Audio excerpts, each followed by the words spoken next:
ya vatan tapalmadım güzellikini sana okşar. Seni görmek için aşık göze gerek bana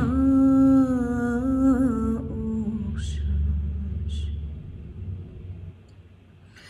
Eğer menden sorar bolsa Cahan ehli senin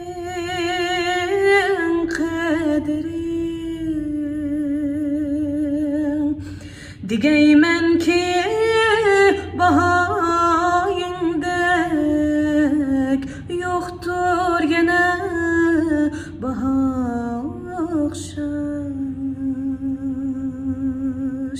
Yoktur gene baha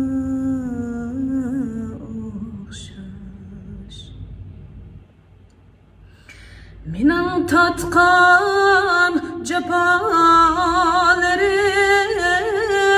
senin ışkı otundadır senin ışkı otundadır sana kelgen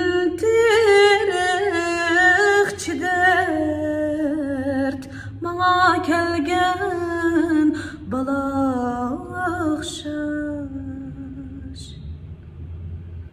Bana kelgen bala okşaş Ay o vatan tapalmadım güzellikini sana okşaş.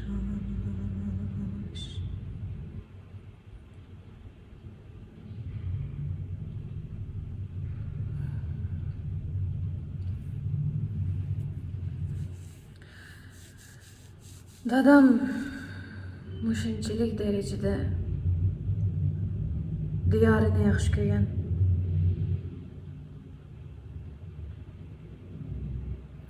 Her bir naqshsida, her bir muziksida, her bir she'rida vatanini kuylash, armonlash, seg'inish.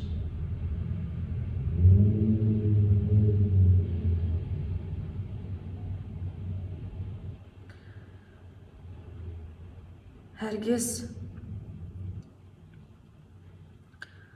naqshlar herkes unutilmaydi. Hammamizga g'ayratlik, sevirlik tilayman.